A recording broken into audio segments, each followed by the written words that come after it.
வணக்கம் நண்பர்களே. லைன்ஸ் மீடியாவுக்கு நீங்கள் அளித்து வரும் ஆதரவுக்கு மிக்க நன்றி. தொடர்ந்து எங்களுடன் இணைந்திருங்கள். லைக் பண்ணுங்கள், சப்ஸ்கிரைப் பண்ணுங்கள், நண்பர்களுக்கு பகிருங்கள். நாம் இணைந்து பயணிப்போம். லைன்ஸ் மீடியா தமிழ் உறவுகளுக்கு வணக்கம். இன்றைய அரசியல் களம் நிகழ்ச்சிக்கு தங்களை அன்போடு வரவேற்கிறேன். வணக்கண்ணா. வணக்கம் சின்ன. நான் சமீபத்தில் நடந்த டிஎன்பிசி தேர்வில் ஐயா வைகுண்டருடைய பெயர் இன்னொரு மறுபெயர்ன்றது தவறாக மொழிபெயர்த்திருக்காங்க அப்படின்னு சொல்லிட்டு அண்ணாமலையும் நிறைய பேர் கண்டனம் தெரிவிச்சிருக்காங்க. இந்த அலட்சிய போக்கு இது நிறைய இதே மாதிரி நிறைய முறை அது மாதிரி நடந்துட்டு இருக்குது. இந்த அலட்சிய போக்கை நீங்கள் எப்படி பார்க்குறீங்க? அதாவது இது வன்மையாக கண்டிக்க வேண்டியது. அதில் அந்த வார்த்தைகள்லாம் பார்த்தீங்கன்னா ஏதோ ஒரு காமெடியாக மொழிபெயர்த்த மாதிரி இருக்குது. அதாவது வேணுங்கன்னு பண்ணாங்களா இல்லைன்னா ஏஐயில் கொடுத்து அப்படியே ஒரு அரசு ஏதோ ஒன்று இது ஒரு அலட்சிய போக்கு. திட்டமிட்டு செஞ்சாங்களா, ஒருவேளை கடுப்பில் செஞ்சாங்களா? திராவிட மாடலுக்கு கண்டிப்பாக கடுப்பு இருக்கும். இதுக்கும் திராவிட மாடல் கண்டிப்பாக இருக்குது. ஏன்னா தமிழனுக்கு அறிவு கிடையாது. தமிழர் முன்னோர்கள் யாருமே போராடினது கிடையாது. இவர்கள் விழிப்புணர்வு கிடையாது. இவர்கள் சமூக அநீதியை கண்டு யாருமே கொதிக்கலை, பேசலை. இவர்கள் எல்லாமே மொத்தமாக அடிமையாகவே இருந்தார்கள். அதுவும் யாருக்கு? ஆரியர்களுக்கு அடிமையாக இருந்தார்கள். இவர்களை காப்பாற்றுவதற்கு கர்நாடகாவிலிருந்து ஒரு தெலுங்கர் இங்கே அரிசி மண்டி வச்சு, வெங்காயம் மண்டி வச்சு அவர் தான் கடைசியில் எல்லாரையும் மீட்டெடுத்த தேவதூதனாக வந்தார். இப்படிலாம் இருந்தால் தான் நீங்கள் இந்த தேவதூதர்களை பிம்பப்படுத்த முடியும். இல்லை அதெல்லாம் மீறி இல்லை ஐயா வைகுண்டர் இங்கே அநீதி எதிர்த்து போராடினார், கலகக்காரராக இருந்தார், நீ தோளில் துண்டு போட வேணா தலையில் கட்டுறான்னாரு, நெத்தியில் பொட்ட திருநீரை மேலே பார்த்து ஏற்றுறா அப்படின்னாரு. இந்த மாதிரியெல்லாம் கலகம் செஞ்சு நம்மக்கிட்ட தமிழர்கள் நம் முன்னோர்கள் ஏற்கனவே சாதிய வர்ண அடிப்படைவாதங்களை இந்த ஆதிக்க மணலையெல்லாம் எதிர்த்து இங்கே சண்டை செஞ்சுருக்காங்க. வள்ளலார் இருந்திருக்காரு, ஐதாஸ் இருந்திருக்காரு, ரெட்டைமலை சீனிவாசன் இருந்திருக்காரு. அதுக்கு முன்னாடி நம்ம பல முன்னோர்கள் இருந்திருக்காங்க. இப்போ வள்ளுவரில் ஆரம்பித்து எல்லாருமே பேசினது எல்லாமே இவங்கெல்லாம் ஒன்றுமே கிடையாது. இவங்க எல்லாருக்குமே யாராவது ஆந்திராவிலேருந்து வர வேண்டியிருக்கு. கமல் கூட ஒரு படத்தில் வச்சுவேன், நீங்கள் எல்லாம் தமிழை வாழ வைக்க வேணாம், அது தமிழை வாழ வைக்கிறதுக்கு ஆந்திராவிலேருந்து வருவாங்க அப்படின்னு சொல்லுவார். கமல் நீங்கள் சாதாரண நினைக்காதீங்க, தமிழர்களை விட தமிழர்களுடைய தொன்மங்கள் குறித்து தமிழரை ஆளக்கூடியவர்களின் தொன்மம் உட்பட எல்லாமே தெரிஞ்ச ஆள் அவர். அது தெரிஞ்சுக்கிட்டு தான் பண்ணுறாரு. அப்போ அந்த படத்தில் அழகாக சொல்வார், தமிழை வாழ வைக்கிறதுக்கு ஆந்திராவிலேருந்து யாராவது வருவாங்க அப்படின்ட்டு. அதை ஒரு நகைச்சுவாக இல்லைலாம் சொல்லுவார். ஏதாவது இவங்க அப்படி தான் நடந்துக்கிடுறாங்க. அதே மாதிரி நம்மக்கிட்ட ஒரு தோல் சீலை போராட்டத்தை எல்லாம் எதிர்த்து இந்த மாதிரி கலகம் செஞ்ச ஐயா குட்டி மாதிரியான கலகக்காரர்கள்லாம் இருந்தாங்க. அப்படிங்கிறதெல்லாம் மறக்கடிக்கணும், எல்லாம் திட்டமிட்டே அவர்களை இழிவுபடுத்தணுங்கிற நோக்கத்தில் கூட செய்யப்பட்டிருக்கலாம் அப்படிங்கிற ஒரு சந்தேகம் நமக்கு வருது. இது திராவிட மாடலில் திராவிட அமைப்புகள் யாரும் எதிர்ப்பு ஏன் பேசல? நான் என்ன கேட்கேன், இதை இப்படி போடுவோமே, இதை மணியம்மை அவர்களின் கணவர் ராமசாமியார் அப்படின்னு சொல்லலாமா? அதை இங்கிலீஷில் டிரான்ஸ்லேஷன் பண்ணி அப்படி சொல்லலாமா? தந்தை பெரியார்னு கரெக்டாக சொல்ல தெரியுதுல்ல? சரி தானே? தந்தை பெரியார் அப்படின்னு யாருக்கு தந்தை அவர்? அப்போ திட்டமிட்டு நீங்கள் தமிழர்கிட்ட ஒரு தந்தையாக திணிக்கிறீங்க. இப்படி திராவிடர்களுடைய அடையாள பெயர்கள்லாம் கரெக்டாக முன்னோட்டு கரெக்டாக இருக்கும். தமிழர்களுக்குன்னா மட்டும் அவங்களுக்கு வெறுமனே பேர் மட்டும்தான் இருக்கும். இந்த மாதிரியான நுணுக்கத்தை செய்கிறீங்கள்ல, அப்போது இந்த வார்த்தை அவ்வளோ கவனக்குறைவா? ஐயா குட்டி அவ்வளோ கவனக்குறைவாக நீங்கள் டீல் பண்ணுற அளவுக்கு டிஎன்பிசி தேர்வானை அவங்க பண்ணுறது அரசுக்கு எப்படி சம்மந்தம் இல்லாமல் இருக்க முடியும்? இது எல்லா மேலே அதிகாரிகள் யாருமே இல்லையா? அரசு தரப்பில் இதெல்லாம் பார்க்குறதுக்கு அதிகாரிகள் இல்லை, யாரும் கவனிக்க மாட்டிங்களா? அவ்வளோ அலட்சியமானு கேட்குறேன். நான் இப்போ கேட்குற கேள்வி, மணியம்மை அவர்களுடைய கணவர் ராமசாமியார், ஈவே ராமசாமியார் அப்படின்னு எழுதுனா இவங்க விடுவாங்களா? அது எல்லாருக்கும் தெரியுது. அப்போது அங்கே கொந்தளிப்பீங்களா சார்? திராவிட அமைப்புகள் இவ்வளோ கொந்தளிப்பீங்களா? இப்போ தமிழர்கள் தானே கேள்வி கேட்குறோம், ஏன் இவ்வளோ கேவலமாக மொழிபெயர்த்து வச்சுருக்கீங்க, இதை இவ்வளோ அலட்சிய போக்கில் நீங்கள் இதை விட்டுருக்கீங்க அப்படின்ட்டு. அப்போது அது தமிழர்கள்னால் ஒரு அலட்சியம்தான். அப்போ இந்த விஷயங்கள்லாம் நம்ம ஒட்டுமொத்த தமிழர்களும் ஒன்றாக நினைந்து கண்டிக்க வேண்டிய விஷயம். அண்ணாமலை அவர்கள் அதை செஞ்சுருக்காரு, வரவேற்கிறோம். இது மாதிரியான சின்ன சின்ன விஷயங்களை நீங்கள் சாதாரணமாக யாரோ ஒரு கீழ்நிலை அதிகாரிகள் செஞ்சிட்டாரு அப்படின்னு நீங்கள் கடந்து போகிறது இருக்குல்ல, அதுதான் பெரிய அளவில் வரும். இவர்கள் திட்டமிட்டே செய்கிறது தான், செய்யக்கூடியவர்கள் தான். அதான் சொல்லிட்டோம்ல ஏற்கனவே, தமிழர்களுக்கு எந்த பெருமையும் கிடையாது. உங்களுடைய ராஜராஜ சோழனுக்கு அறிவு கிடையாது, உங்களுடைய பாண்டியனுக்கு அறிவு கிடையாது, உங்களுடைய சேரனுக்கு அறிவு கிடையாது, உங்களுக்கெல்லாம் உங்கள் வள்ளுவனுக்கு அறிவு கிடையாது. வள்ளுவனே முட்டாப்பாய தான், பார்ப்பன அடிமை தான், இப்படிலாம் இஷ்டத்துக்கு பேசுகிறது. அப்போது இது இப்படி உங்களுக்கு எதுவுமே கிடையாது, நாங்கள் கொடுத்தோம் அப்படிங்கிறத வந்து நாங்கள் கொடுத்தோம் அப்படிங்கிறத சொல்லி காட்டுறதுக்கு இதை வந்து செய்கிறது. சொல்லி காட்டவா சோறு போட்டீர்கள் அப்படிங்கிற மாதிரி ஒன்று இல்லை. அது மாதிரி இவர்களை தங்களை முற்போக்காளர்களாக காட்டிக்கிடுறதுக்கு இங்கே தமிழர்கள்ட்ட இருந்த முற்போக்காளர்களும் கழகக்காரர்களும் ஒன்றுமே கிடையாது, இவங்கெல்லாம் இல்லை, நாங்கள் தான் வந்து செஞ்சோன்னு காட்டுறதுக்கு அப்பப்போ இந்த மாதிரி தமிழர்களுடைய பெருமையை வெளியே கொண்டு வரதா இன்னைக்கு முதல்வர் வந்து ஜெர்மன் போறாரு, பல்வேறு நாடுகளுக்கு போயிட்டு அவருடைய பங்களிப்பு, அவருடைய பண்பையும் வெளிநாட்டு மக்களுக்கு அதை எடுத்து சொல்றாரு. இப்படி பரவுறதுக்கான காரணமா இருக்கிற முதல்வர் போய் பிரச்சனைனா நீங்க தான் காரணம், என்ன அர்த்தம்? எவ்வளோ அப்படியே உடம்புல நான் கையில் வேறு நாக்கு பூச்சி வேறு ஓடுது. இவ்வளோ நல்லவங்களா சார் நீங்கள்? அது வெளிநாட்டில் போய் தான் பண்ணுவீங்களா? வெளிநாட்டில் போய் அவர் என்ன பண்ணார்? நிதி கொடுங்க, இங்கே வந்து இது பண்ணுங்க அப்படிங்கிறத வாங்குறதுக்கு தானே போயிருக்காரு. தமிழர்களுக்கு தானே கொண்டு வர்றாரு, அதை தமிழ்நாட்டுக்கு கொண்டு வர வேண்டியதுதான். ஆனால் இது ஒரு முதல்வர் செய்ய வெளியில் போய் ஒரு உதவிகள் வாங்குறதுங்கிறது இயல்பானதான். இதற்கும் தமிழர்களுக்கும் என்ன பெருமை இருக்குங்கிறேன். இதில் எங்கே தமிழின் பெருமையை நிலைநாட்டினீர்கள்? கடலில் பேனா சிலையை நாட்டுவோம், அதுதாங்க தமிழின் பெருமையா? ஊரெல்லாம் வந்து கலைஞர்ன்ட்டு வர்ற மாதிரியான சிலைகளை தொடங்குறது, வளைவுகளை வைக்கிறது, இதுதான் தமிழின் பெருமையா? நீங்கள் தமிழை வந்து ஒரு பக்கம் வந்து அழிக்கிற வேலை செஞ்சுட்டு இன்றைக்கி தமிழ் பிள்ளைங்கக்கிட்ட தமிழில் எழுதுறதுக்கான வாய்ப்புகள் இல்லாத மாதிரி எல்லாம் தங்கிலீஷுக்கு மாறியாச்சு. பிள்ளைங்கள அடுத்த தலைமுறையை அப்படி தான் உருவாக்கி வச்சுருக்கோம். நம்ம ஆங்கில வழி கல்வின்னா எல்லா பிள்ளைகளும் இதுக்குள்ளே போய் அதை வந்து தமிழை தங்களுடைய தாய்மொழியான தமிழை வந்து அதில் எழுதவும் பேசவும் தெரியாத அளவுக்கு அந்த பிள்ளைங்களை உருவாக்கி வச்சுருக்கோம். அதுக்கு இன்றைய நவீன டெக்னாலஜி ஒரு காரணமாக இருக்கணும்னா கூட அவங்ககிட்ட வந்து சரியான பிரச்சாரம் செஞ்சுருக்கணும்ல. அதெல்லாம் செய்யாமல் சும்மா போய் வெற்று சீனை போடுறது, நாங்கள் தமிழுக்காக போராடணும். அதுவும் இல்லாமல் ரொம்ப நுணுக்கமாக அவங்கள கவனிக்கணும். போராடும்போது வாங்க இதை வேடிக்கை பார்க்கக்கூடாது தமிழர்களே அப்படின்மா. அதிகாரம் வந்துட்டா திராவிடர்களே, இது திராவிட மாடல், திராவிட ஸ்டாக்கு, இது திராவிடம். அதிகாரம்னா திராவிடம். அடி வாங்குறது, கல்லறி வாங்குறது, போலீஸில் அடி வாங்குறதுன்னா அதுக்கு வந்து போராட வாங்க தமிழ். நீங்கள் எல்லாத்தையும் கவனித்து பாருங்களேன். வீரமணில் ஆரம்பித்து இந்த திராவிட முன் ஆட்கள்லாம் இருக்காங்களே, இவங்க எல்லாருமே இந்த மாதிரியான சமயங்களில் இவர்கள் அந்த அழைப்பு விடுக்கிற அந்த வார்த்தைகள்லாம் கவனித்து பார்த்தீங்கன்னா, தமிழர்களே இதை வேடிக்கை பார்த்துக்கிட்டு இருக்கலாமா, ஒன்றுபடுங்கள், கொந்தளிக்க வேண்டாமா, தமிழகம் கொந்தளிக்கும், தமிழர்கள் கொந்தளிப்பார்கள், ஆரிய சனாதன புரட்டை வேடிக்கை பார்த்து கொண்டிருக்க மாட்டார்கள், தமிழர்கள் வேடிக்கை பார்த்து கொண்டிருக்க மாட்டார்கள், திராவிடன்னு சொல்ல மாட்டான். அங்கே தமிழர்கள் சொல்லலாம். போராட்ட காலத்துக்கு தமிழ் போராட்டம், அடி வாங்குறதுக்கெல்லாம் தமிழை, ஓட்டு போடுறதுக்கெல்லாம் தமிழை. கடைசியில் அதிகாரத்தில் போய் உட்காந்தோன்னே இவர்களுக்கு திராவிடம் ஆயிடுவார்கள், திராவிட ஸ்டாக் ஆயிரும், திராவிட நாகரிகம் ஆயிரும், திராவிட மண்ணாயிரும், பெரியார் மண்ணாயிரும், கடைசியில் அது பெரியார் புண்ணாயிப்போம். இப்படி நம்ம எல்லாம் வேடிக்கை பார்த்துக்கிட்டு விடுறது. அதோடைய இதை வந்து உடனடியாக சரி செய்யப்பட வேண்டியது, கண்டனத்துக்குரியது. மத்திய அரசு கொடுக்க வேண்டிய நிதியை வந்து கொடுக்கலன்ட்டு காங்கிரஸோட எம்பி வந்து உண்ணாவிரதம் மேற்கொண்டார். சசிகாந்த். இந்த உண்ணாவிரத்தை நீங்கள் எப்படி பார்க்குறீங்க? ஆமாம், நண்பர் தான். இதை எனக்கு நிறைய பேருக்கு சந்தேகம், யாருக்கு வலிக்குது, யார் அவங்க போராடணும், அதுதான் ஒரு பண்ணுறான்னு கேட்குறாங்க. அவரு நல்ல கலெக்டரு, நல்ல பெயர் பெற்ற கலெக்டர், தமிழ்நாட்டில் அதிக வாக்கு வாங்கி வென்றவர். அதாவது அவர் அரசியல்வாதி கிடையாது, ஒரு அதிகாரி, நல்ல அதிகாரி, மக்களுக்கு சேவை செய்யணும்னு வந்து களத்தில் இறங்கின ஒரு அதிகாரி.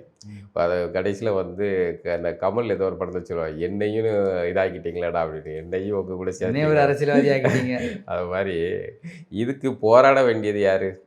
கல்வி நிதிக்கு அவருக்கும் உரிமை உண்டு, நம்ம அதை மறுக்கலை. ஆனால் அது ஆச்சரியமாக இருக்குது, இவர் எதுக்கு வந்து இதில் எல்லாருக்கும் இது ஒரு பெரிய கேள்விக்குறியா? ஆமாம், இதை உதயநிதி செய்கிறாரு. சரி, அவர் வந்து அதிகாரத்தில் இருக்கார், துணை முதலமைச்சராக இருக்கார், முதல்வர் வந்து வெளிநாட்டுக்கு பயணம் பண்ணிட்டார், இவர் இருக்காருன்னா ஒரு இது இருக்குது. இதில் சம்மந்தம் இல்லாமல் ஏதோ எங்கேயோ இடிக்கிற மாதிரி இருக்குது. அது சம்மந்தம் இல்லாத, அது பொருத்தமாக வரல. அதுக்கப்புறம் வேறு அவர் உடல்நிலை இதானோடனே கனிமொழி அவர்களும் சேகர் பாபு அவர்களும் பெய்ய அதை முடிச்சு வச்சுட்டு வந்திருக்காங்க. இது ஒரு வகையில் நல்லது, அந்த இருந்த வகையில் பாராட்டுறோம். ஆனால் இதுக்கு நீங்கள் உண்ணாவிரதம் இருக்க வேண்டியது வந்து நீங்கள் கிடையாது, ஆட்சியில் இருக்கிறவங்க. அது இல்லாமல் உண்ணாவிரதம் இருக்க வேண்டிய அவசியமே கிடையாது. உண்ணாவிரதத்துக்கு வந்து இந்திய அரசுக்கிட்ட, இந்திய ஆட்சியாளர்கிட்ட மரியாதையே கிடையாது. வெள்ளைக்கார ஆளல சார் இந்தியாவை ஆள்றது வந்து வெள்ளைக்காரன்ட்ட ஜனநாயகம் இருந்தது. அதனால தான் காந்தி உயிரோடு இருந்தார், உண்ணாவிரதம் இருந்து. இங்கே உண்ணாவிரதம் இருந்தால் ஓகே, எத்தனாவது நாள்?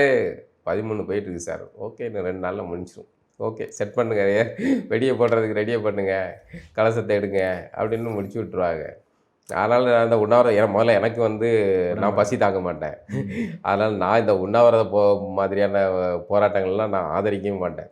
ஏன்னா நான் இன்னொருத்த போராட்டத்தை ஆதரிச்சோம்னா நான் இருக்கிறது தயாராக இருக்கணும். அது இல்லாமல் மதிப்பற்ற ஒரு செயலை வந்து நான் செய்யக்கூடாது. காந்தி காலம்லாம் முடிஞ்சு போச்சு, இங்கே நீ உண்ணாவிரதம் இருந்து சாவு, முடிஞ்சு போச்சு, அப்படி தான் விட்டு போவாங்க. இங்கே எதிரிக்கு வலிக்கணும் இங்கே நடக்கிற போராட்டங்கள். அதான் மெரினா புரட்சி நடந்துச்சு, அவ்வளோ பேரும் திரண்டான், கரெக்டாக சட்டம் வழிக்கு வந்ததில்ல, இந்திய ஆட்சியாளர்கள் வந்து வழிக்கு வந்தாங்கல்ல, முரண்டு பிடிச்சிக்கிட்டு இருந்தவங்க. அதை மாதிரியான ஒரு மக்கள் திரள் போராட்டத்தை ஒருங்கிணைங்க. நீங்கள் ஒரு மாநாடு போடுறீங்க, இன்னும் விஜய் மாநாட்டுக்கு அவ்வளோ ரசிகை குஞ்சுகளே திரட்ட முடியுது, அணில் குஞ்சுகளே திரட்ட முடியுது. இதே நம்மளுடைய கல்வி திட்டம் தானே. இப்போ திமுக ஒரு மாநாடு நடக்குது சார், அது திரட்டுவீங்கள, பெரிய அளவில் கூட்டத்தை திரட்டி காட்டுறதுக்கு பண்ணுவீங்கள்ல. மக்கள் பிரச்சனை இது, கல்வி நிதி தரல, திரட்டுங்க, பெரிய அளவில் இது பண்ணுங்க, அதை செய்யுங்க, மத்திய அரசு வந்து வழிக்கு வரும், பேச்சுவார்த்தைக்கு வரும். அதெல்லாம் செய்ய மாட்டீங்க. நீங்கள் சும்மா வந்து ட்ராமா பண்ணுறதுக்கா? நண்பர் சசிகாந்த் அவர்கள் வந்து அந்த இது முயற்சிக்கு சரி, வாழ்த்துக்கள். ஆனால் சம்மந்தம் இல்லாமல் இவர் எதுக்கு இருந்தாருங்கிற சந்தேகம் தான் எல்லாருக்குமே. இப்போ சமீபத்தில் வந்து இலங்கையுடைய அதிபர் வந்து கச்சத்தீவு வந்து எங்களுக்கு தான் சொந்தம், அது யாருக்கும் நாங்கள் விட்டு கொடுக்க மாட்டோம் அப்படின்னு சொல்கிறாரு. அது வந்து விஜய் சொன்ன மாநாட்டில் விஜய் பேசின பேச்சுக்கு அவர் அதிரடியாக கருத்து தெரிவிச்சிருக்கார். இந்த விஷயம் வந்து இலங்கையில் வந்து மிகப்பெரிய பேசுபொருளாச்சு, இது விவாதமாயிருக்குது.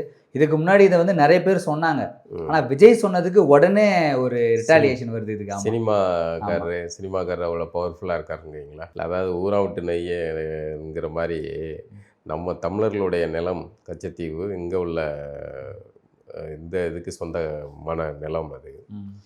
அதை வந்து இலங்கையை வந்து தாஜா பண்ணி நம்ம பக்கத்துலேயே வச்சுக்கணும் அப்படிங்கிறதுக்காக அப்போதைய இருந்த இந்திரா அரசு வந்து அள்ளி கொடுத்தது. அதுக்கு வந்து வெப்பன் சப்ளையராக இருந்தவர் வந்து கருணாநிதி அவர்கள். இதெல்லாம் நடந்தது. இப்போ வந்து அவர்கள் வந்து எங்களுக்குள்ளது அப்படின்னு சொந்தம் கொண்டாடுற அளவுக்கு இதாகிடுச்சு. ஒட்டுமொத்தமாகவே தமிழக மீனவர்கள் இவ்வளோ சிக்கலுக்கு, இவ்வளோ மரணத்தை சந்திக்கிறது, மரணம் இல்லை, அது கொலைகள், இவ்வளோ பேர் கொல்லப்படுறதுக்கு முக்கிய காரணமே கச்சத்தீவு நம்மகிட்ட இருந்து போனது தான். அது இந்திய அரசு தமிழர்கள் செஞ்ச மிகப்பெரிய துரோகம். அரசுக்கு தெரிஞ்சிருக்காதா எப்படி கொடுத்தா இந்த மாதிரியான பிரச்சனைகள் அவர்களுக்கு வந்து? ஏன்னா அந்த கேந்திரம் வந்து முக்கியமானது. இலங்கை வந்து கீழே இருக்க அந்த பகுதி முக்கியமான கேந்திரம். அந்த நாடை நம்ம கண்ட்ரோலில் வைக்கணுங்கிறதுக்காக இவர்கள் வந்து அப்படி ஒரு கணக்கு போட்டு இது பண்ணாங்க. அதுக்கப்புறம் அவர்கள் வந்து அதுக்கு விலகி போகிற மாதிரி தோணுன தான் அப்போ தமிழர்களுக்கான அமைப்புகளை உருவாக்கி அது இயல்பாக உருவானது. அதுக்கு வந்து இவர்கள் வந்து அந்த கழகத்தை உருவாக்கிக்கிட்டே இந்திய அரசு இருந்தது. இந்திய ஆட்சியாளர்கள் அதை வந்து செஞ்சுக்கிட்டு இருந்தாங்க. அந்த பக்கத்து நாடுகளில் ஒரு கழக நிலை இருந்துக்கிட்டே இருக்கணுங்கிற மாதிரியான ஒரு நகர்வை செஞ்சாங்க. அவர்களுக்கு தமிழர்களுக்கு தனி நாடு, ஈழத்தமிழர்களுக்கு அப்படிங்கிறதெல்லாம் வந்து எந்த காலமும் அவர்களுடைய விருப்பம் கிடையாது. இந்திய ஆட்சியாளர்கள் ஒரு காலமும் தமிழர்களுக்கு, ஈழத்தமிழர்களுக்குன்னு ஒரு நாடு அமைகிறத அவர்கள் விரும்ப மாட்டாங்க. அதான் யதார்த்தமானது. சர்வதேச அரசியல் நகர்வு பார்த்தாலும் சரி, இந்தியாவுடைய தேசிய இனங்களின் அடிப்படையில் பார்த்தாலும் சரி, இந்தியாவுக்கு கீழே தமிழர்களுக்கு, குறிப்பாக தமிழர்களுக்கு ஒரு நாடு அமைகிறத இந்தியா ஒரு காலமும் விரும்பாது. இதுதான் யதார்த்தமானது. இப்போ இந்த கச்சத்தீவு விஷயம் வந்து விஜய் பேசினார், மகிழ்ச்சி, அந்த விஷயம் பேசப்பட்டது. இப்போ அங்கே உள்ள அதிபர் வந்து கச்சத்தீவுக்கு நேரில் போய் பார்த்துட்டு அது பேசார். இப்போ சலசலப்பு வரட்டும், என்ன தான் நடக்குன்னு பார்ப்போம். ஒருவேளை சர்வதேச அரசியல் நகரின்படி இந்தியா அப்படி செய்கிறதுக்கு வாய்ப்பு இல்லை. ஆனால் இந்தியா தமிழ்நாட்டில் அப்படியான ஒரு அழுத்தத்தை கொடுக்கக்கூடிய ஒரு ஆட்சி வருமானால், தமிழர்களுக்கான ஆட்சி உருவானால், அப்படி ஒரு செய்ய வேண்டிய நிர்பந்தத்துக்கு இந்தியா தள்ளும். இங்கே வந்து அப்போ இருந்து கொடுத்த காலத்திலேருந்து ஒவ்வொரு தேர்தலையும் அந்த தேர்தல் அறிக்கைகளில், நோட்டீஸில் ஒரு வாசகம் மாறாமல் ஒரு வாசகம் இடம் பெறும்னா கச்சத்தீவை மீட்போம், கச்சத்தீவை மீட்போம். ஒவ்வொரு இது எப்போ அதை டெம்ப்ளேட் எடுத்து போட்டுருங்கப்பா அப்படிங்கிற மாதிரி அது வரிசையாக இருந்துக்கிட்டே இருக்கும். அது நிரந்தர தீர்வே இல்லை, அதுக்கு வரல. ஏன்னா அது ஆள் மனதில் இருந்து இதுக்கு நிரந்தரமாக தீர்வு காணணும் அப்படிங்கிற எண்ணம் இங்கே இருந்திருந்தால் அது நடந்திருக்கும். யாருக்கு என்ன, மீனவர்கள் அது பெருவாரியான இதை தீர்வு பண்ணக்கூடிய பிரிவாக இல்லை, அங்கங்கே பிரிஞ்சு கிடக்குது. அதனால் இவர்களுக்கு எல்லாத்துக்குமே அலட்சியம். மீனவர்கள் பெருவாரியான ஒரே இடங்களில் வாக்குகளை கொண்ட இதாக இருந்திருந்தாங்கன்னா இவர்களுக்கு அந்த பிரிவினர் மீது அச்சம் வரும், தேர்தல் வாக்கு கணக்குகளை யோசிப்பாங்க. இது இப்படி இருக்கிறனால அந்த மக்கள் சுட்டுக் கொல்லப்பட்டால் அப்போ ஒரு அறிக்கை விடுறது, ஒரு கடிதத்தை அனுப்புறது அப்படின்னு கடந்து போகிற நிலையில தான் இது இருக்குது. இதுதான் இதோட சிக்கல். இதுக்கு வரட்டும், அவர் இலங்கை அதிபர் வந்து பார்த்துருக்காரு. இந்தியாவுக்கு ரோசம் இதெல்லாம் இருந்துச்சுன்னா இந்திய அதிகாரிகளும் இதுக்கு பதில் சொல்லணும். அதிமுகவுடைய முன்னாள் அமைச்சர், ரொம்ப பிரசித்தி பெற்ற ஆள் அவர் அதிமுகவில்.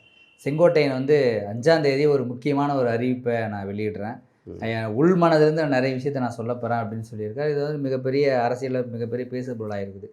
எந்த மாதிரியான முடிவு எடுப்பார், எந்த ஸ்டாண்ட் எடுப்பார், எடப்பாடி ஸ்டாண்ட் எடுப்பாரா, பாமக ஸ்டாண்ட் எடுப்பாரா, பாஜக ஸ்டாண்ட் எடுப்பாரா அப்படின்றது ஒரு பெரிய இது. அதான் செங்கோட்டையனை அதிமுக கூட்டணிக்கு வர வைக்கிறதுக்காக செங்கோட்டையனை பயன்படுத்தினாங்க.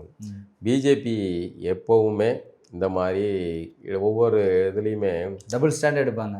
இல்லை, ஆள்கள் இருப்பாங்கல்ல, இவர்களை வச்சு இப்போ பழனிசாமி வழிக்கு வரல, அதிமுக பாஜக கூட்டணிக்கு வரமாட்டுக்கு அப்படின்னா அப்போ அந்த கட்சியை உடச்சி விடுறது. இப்போ சிவசேனாவில் அங்கிட்டு 2 பேரை உடச்சி விட்டு இவர்கள் தான் ஒரிஜினல் சிவசேனா அப்படின்னு இவர்களுடைய கைப்பாவை தேர்தல் ஆணையத்தை வச்சு செய்ய வச்சாங்கல்ல. அதே மாதிரி அதிமுகவை உடைக்கிறதுக்கு நேரம் ஆகாது. அதுக்காக செங்கோட்டையனை கிளறி விட்டாங்க. செங்கோட்டையனும் போய் பார்த்துட்டுலாம் வந்தார். உடனே வேறு வழி இல்லாமல் பழனிசாமி அவர்கள் கூட்டணிக்கு போக வேண்டிய நிர்பந்தத்துக்குள்ளார். இப்போ செங்கோட்டையன் அமைதியாக இருக்கார். இப்போ மறுபடியும் செங்கோட்டையனை தூண்டி விடுறதுக்கு காரணம் என்னவாக இருக்க முடியும்? ஒருவேளை அதிமுக விஜய் கூட அணி கூட போய் சேர்ற அந்த கூட்டணி உருவாகிறது, அந்த விஜய் தலைமையில் அந்த அதிமுக விஜய் அணி ஒரு கூட்டணியாக உருவாகி பிஜேபியை வெளியே அனுப்புறதுக்கான திட்டம் எதுவும் போடுறதை மோப்பம் பிடிச்சிட்டாங்களா, அதனால் மறுபடியும் பழனிசாமி அவர்களுக்கு குடைச்சல் கொடுக்கறதுக்கு வேலை பார்க்காங்களா அப்படிங்கிற சந்தேகம் வருது. 5ஆம் தேதி தெரிஞ்சு போகும் என்ன இது. அப்படியும் ஒன்றும் அவர் ஒரு பெரிய மக்கள் செல்வாக்கான தலைவர்லாம் கிடையாது. அதிமுகவில் யார் தான் மக்கள் செல்வாக்கான தலைவர்? அங்கே ஜெயலலிதா மட்டும்தான் இருந்தாங்க. ஒரே ஒன்மன் ஒரே உமன் தான், அங்கே வேறு ஆள் கிடையாதுல்ல. இவர்கள்லாம் ஹெலிகாப்டர் கும்பிட்டது, டயரை கும்பிட்டது, இதுதான் இவர்களுடைய அளவு. இப்போ பழனிசாமி அவர்கள் அதை மாற்றி அவர் ஒரு இதை மாதிரி தோற்றத்தை அரசியலை கொண்டு வர்றார். அதை செஞ்சிட்டாப்புல பழனிசாமி அவர்கள்ட்ட மீடியாக்களை கையாளுறது, பேசுகிறது, இது எல்லாமே ஒரு மாதிரி தோற்றத்தை உருவாக்கிட்டு இருக்கார். அதை உடச்சி விடணும்ல. இந்த ஒற்றை தலைமையாக இல்லை தனித்த ஆளுமையாக யாருமே எந்த கட்சியிலுமே இருக்கக்கூடாது அப்படிங்கிறத தமிழ்நாட்டில், குறிப்பாக தமிழ்நாட்டில், இந்தியாவில் இருக்கிற பிறமொழி தேசிய இனங்கள் எல்லாத்துலேயுமே தனித்த ஆளுமையோட யாருமே வளராமல் இந்தியா பார்த்துக்கிடும், இந்திய ஆட்சியாளர்கள் பார்த்துக்கிடுவாங்க. அது இப்போ காமராஜர் மாதிரி இப்படி ஒரு தனித்த ஆளுமையோட ஒரு ஆள்கள் வரும். அவங்க சொன்னால் மொத்த இனமும் கேட்குற மாதிரியான ஒரு ஆள்கள் வரக்கூடாது அப்படிங்கிறத இந்தியாவை ஆளக்கூடிய அதிகார மையங்கள் முடிவு பண்ணும். அப்படி தான் பார்த்துக்கணும். இதில் பழனிசாமி அவர்களை ஒரு பெரும்பான்மை கட்சியில் அதிமுக அந்த கட்சி இரட்டை இலை நம்பி இன்னும் ஓட்டு போடக்கூடிய வாக்காளர்கள் இருக்காங்க. அந்த தலைமுறை இருக்குது. அவங்க இருக்கிற வரைக்கும் அதிமுக இருக்கும். அது இவர் யார், ஜெயலலிதா அம்மாவுக்காக நாங்கள் குத்துறோம் அப்படின்னு நினச்சி குத்துறவங்க இருக்காங்க. இந்த இலைக்காக, எம்ஜிஆருக்காக, இன்னும் உதயசூரியனுக்காக ஓட்டு போடுறவங்க இருக்காங்கல்ல.